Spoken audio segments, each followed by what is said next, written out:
Que las extorsiones, como lo vimos desde el comienzo del programa, siguen produciéndose en la ciudad a pesar de que hay 14 distritos en estado de emergencia.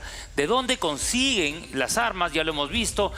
¿Cómo se organizan estas mafias criminales para abastecerse, para engañar, para extorsionar y pedir pues cupos a sus víctimas? También lo hemos visto. Pero vamos a ver ahora el impacto emocional que genera vivir en una ciudad dominada por la extorsión. Extorsión por todos lados. ¿Cómo te va impactando en tu salud mental? Te genera depresión, te genera ansiedad, genera pérdidas económicas también, sin duda. Es hablado de más de 6 millones de soles en pérdidas económicas. Pero yo quiero ir a la estructura mental. Hemos invitado a la doctora, a la licenciada Liliana Tuñoque, psicóloga de la Clínica Internacional, para que nos hable justamente de esto. Vemos gente que dice, me da miedo salir de casa. No quiero ir a ningún lugar porque me da miedo. ¿Qué miedo subirme al bus? Van a subir y van a disparar.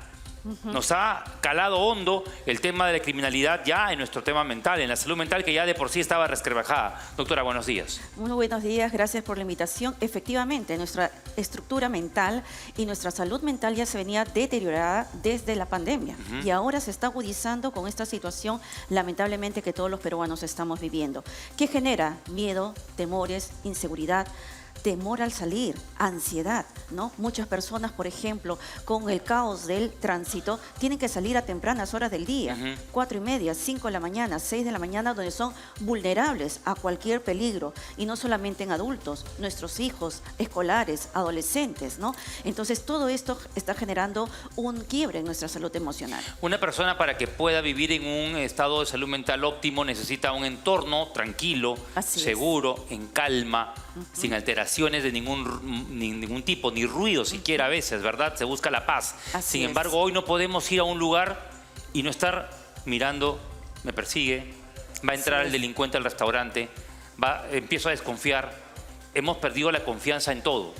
Así es, y esto genera angustia, ansiedad. Y si esta persona de por sí, por ejemplo, puede traer ya algún antecedente familiar o personal de esta índole, esto se va a agudizar. Tenemos personas que tienen ya miedo a salir, que prefieren, digamos, hacerlo todo desde casa. Están solicitando, por ejemplo, trabajar virtualmente.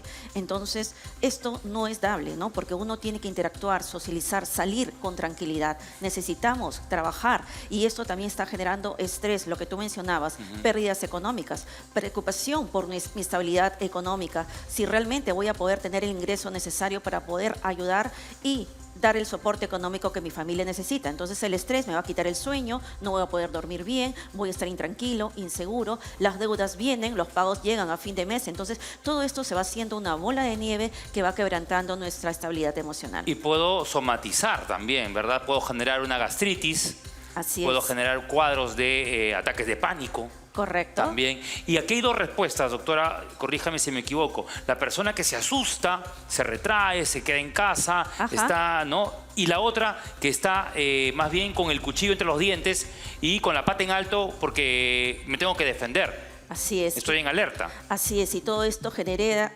efectivamente una sensación de alerta, ¿no? Que es lo que genera el estrés, una reacción frente a una situación eminente de peligro. Entonces no todos reaccionamos de la misma manera. ¿Y de qué va a variar? De la personalidad de cada uno, ¿no? Pero efectivamente pues estamos somatizando, por eso que los casos de depresión están aumentando, los casos de insomnio también están aumentando, ¿no?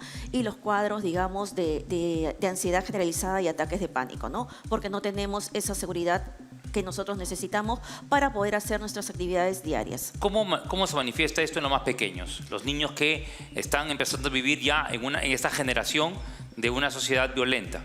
Claro, en el caso de los niños tenemos que ver y evaluar muy bien sus cambios de conducta. Por ejemplo, niños que se ponen más llorones, más sensibles, que no quieren ir al colegio, que tienen miedo, digamos, de salir, que quieren estar apegados a la mamá, al lado de alguien que les dé ese soporte y seguridad, ¿no? Lamentablemente tenemos muchos casos pues, de niños que tienen que ir solos a las escuelas. Entonces tenemos que preocupar y dar ese soporte emocional que todos necesitamos para poder trabajar tranquilamente. Hemos visto casos, ¿no?, de extorsiones en los colegios. ¿Con qué tranquilidad manda alguien, ¿no?, un padre de familia, a su hijo al colegio solo, caminando muchas veces, o en el transporte público, con el temor de que algo Se pueda ocurrir. subirá un delincuente y disparará adentro. Así ¿Y si es. una bala perdida le cae a mi hijo? Así es. Y eso genera, digamos, mucha preocupación y estrés en las mamás. Y nosotros también como madres podemos transmitir esos miedos, preocupaciones y esos temores a nuestros hijos. Ujú. Y no hay la opción o la alternativa de me quedo en casa a cuidar porque hay que trabajar.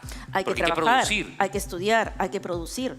No podemos parar, ¿no? Entonces tenemos que dar todo ese soporte y seguridad emocional desde casa para que nuestros niños puedan salir con mayor tranquilidad. Y en el caso de estas situaciones de paro, por ejemplo, donde ha habido Ajá. paro del transporte, también la gente se pone en una balanza el trabajo. Ojalá que mi empleador me entienda, ojalá que mi empleador me dé pues la tolerancia, que no me eche, que no me despida. Exacto, exacto, porque hay una preocupación por la estabilidad laboral, ¿no?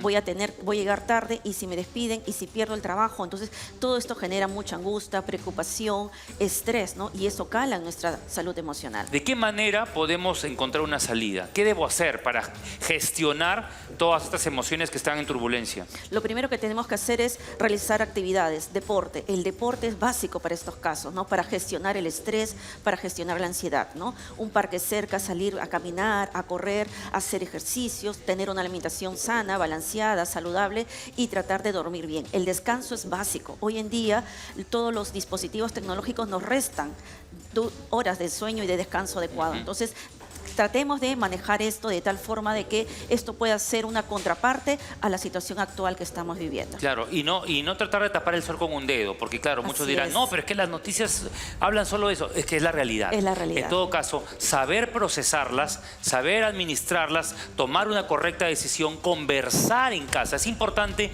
que en la mesa familiar, si es que hay esa oportunidad, hablen de esestos temas. Así es, porque eso nos va a permitir gestionar nuestras emociones, saber lo que realmente está ocurriendo y sobre todo poder desarrollar estrategias que podemos hacer frente a esta situación, ¿no? Claro, por ejemplo, acá nos dice Mari, no es verdad, nadie está seguro y no se hace nada por una solución acertada. También Karina, vivo así con temor a las motos. Claro, uno ve una moto y la De mujer le inmediato coge ya su cartera, ¿no? Qué miedo. Así ¿Y qué es. pasa también si ya he sido víctima de un acto delincuencial, de una extorsión? Vivo a salto de mata, vivo con un estrés postraumático si es que he sido también Correcto. asaltado o asaltada. Así Si me han es. puesto una pistola en la cabeza, ¿cómo me recupero de eso? Así es, ¿no? Por eso que todo esto se está cada vez agravando. Por eso es importante acudir a un especialista, conversar desde casa con nuestros hijos, con nuestro entorno familiar, sobre todo para poder desarrollar estrategias de prevención. Ujú. Claro, porque no es fácil, ¿no? O sea, Así es. vienen estas pesadillas de noche. Claro. O extralimito o ya exagero, ¿no? Tranco todo, pongo todas las 20.000 candados a mi casa, o ya no salgo, me retraigo, porque tengo miedo a un robacasas también. Así es, tengo temor de que algo malo pueda ocurrirme a mí, a mi esposo, a mis hijos. Entonces, toda esta inestabilidad e inseguridad ciudadana que estamos viviendo actualmente definitivamente está afectando en la salud emocional de todos. Y en medio de todo eso, ahí debe aflorar ¿qué cosa? La fortaleza, el coraje, la resiliencia. ¿Qué debe aflorar para ponerle paño frío a todas esas emociones, al temor, al miedo, a la depresión? ¿Qué es lo que debería aflorar ahí? Claro. ¿Dónde debería sacar? ¿De dónde me debería agarrar? Esto es muy importante, la estabilidad que la familia, los padres le puedan dar a nuestros hijos, la seguridad, el soporte. Por eso es muy importante la comunicación, el diálogo, el cariño, ¿no? Siempre dar, digamos, que nuestros hijos sientan que estamos a su lado para apoyarlos, no para criticarlos o juzgarlos. Y si de repente pasó un episodio, una situación negativa, ok, ¿qué podemos aprender de esa situación, ¿no? Siempre un error o una situación negativa nos da un aprendizaje, es la oportunidad de poder aprender, corregir y mejorar.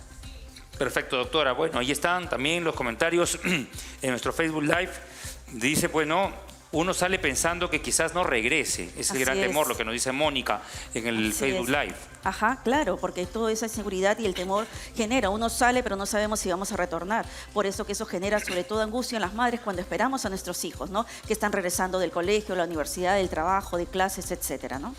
¿Acompañarlo con alguna medicación Si fuera el caso necesario, en todo caso... o pasar consulta en todo caso? Claro. ¿En qué estado ya debo pensar en una consulta ya con el psicólogo? Cuando, por ejemplo, hay un llanto sin control, hay, digamos, una ansiedad, no puedo dormir, altera mi comportamiento, altera mi apetito, vivo una constante sensación de opresión en el pecho, angustia, sensación de que algo malo va a ocurrir, no puedo vivir tranquilo. Entonces, ahí es donde tenemos que ir a un especialista de salud mental Justamente. para que pueda manejar todo La eso. semana pasada pasada fue el Día Mundial de la Salud Mental. Con Así este es. tema del paro casi no lo abordamos como debía ser. Exacto. Y aquí tenemos a Zoila. A mí me saltaron en la puerta de mi casa, me pusieron la pistola en la cabeza. Cuando regreso a mi casa empiezo a temblar. Es horrible, claro. Claro, pues una vivencia traumática que va a Claro. generar rezagos, secuelas Gracias, Zoila. en la persona. Ajá. Un gran abrazo desde aquí, ¿no? Y lo que hablábamos, ese es un fuerte impacto que te deja huella, que no te Correcto. olvidas. Así es, y así vamos dejando huellas. Y ojo, lo que decíamos al inicio, tenemos ya un impacto emocional que traemos desde la pandemia y se está sumando ahorita a esta realidad actual. Claro, era la muerte por una enfermedad, Así por es. algo incierto, algo que no podíamos ver, que era el virus, pero acá lo estamos viendo. Es un agente que viene contra nosotros todo el tiempo, Es que una se amenaza. replica y dices, uy, eso me pudo haber pasado a mí. ¿No? Es una Porque yo amenaza estuve ahí, constante. o yo voy a ese restaurante, o yo voy en ese bus todos los días, ¿no? Tenemos otra pregunta más del público en el @arriba mi gente. ¿Cómo impacta en tu salud mental todo este tema de la extorsión y la inseguridad? Elizabeth Rojas, buenos días. A mi hijo le encantaba que lo recoja a pie. Y veníamos conversando y él corriendo, pero ahora mi hijo tiene mucho miedo y cuando ve motos acercarse me abraza y se asusta mucho. ¿Qué podría hacer ella para darle esa fortaleza, esa tranquilidad a su pequeño? Lo primero, acompañarlo, efectivamente. Si él tiene miedo al caminar, ver otras alternativas de transporte, ¿no? Pero sobre todo conversar, darle esa seguridad que toda madre le puede transmitir a su hijo, ¿no? Sentirse seguro va a ayudar a que el niño pueda sentirse mejor y sobre todo el poder expresarlo, el poder poner en palabras aquello que está en su interior. Y si es en el caso de los niños, a través del dibujo, que puedan dibujar lo que están sintiendo, que puedan dibujar sus temores y a través de ello poder, digamos, un poco desahogar lo que están sintiendo. El desahogo, el hablarlo, el decirlo. Así Hay es. líneas de ayuda, Mónica nos dice, hay líneas gratuitas para niños. Mi peque ha escrito a una de ellas y se ha sentido mucho mejor, sentirse acompañado. Díganos una, por favor. Claro, en este momento no tengo los teléfonos adecuados, pero bueno, sí es importante poder expresar, decir lo que realmente uno siente y esas líneas de ayuda están totalmente pues gratuitas y abiertas para que uno pueda expresar. Tenemos que tener claro que lo que uno calla, el cuerpo enferma. Entonces, en la medida que yo puedo expresar, hablar y poner en palabras lo que estoy sintiendo, eso me va a dar un alivio emocional. Perfecto, reconocer nuestras emociones, no invalidarlas, reconocerlas, tratarlas, hablarlas, gestionarlas, ya es un gran paso. Calma, sobre todo, y como dice la doctora Liliana Tuñoque, psicóloga de la Clínica Internacional, pues hablar en casa, darnos contención, ya es un gran comienzo. Gracias, doctora. Vamos a irnos rápidamente.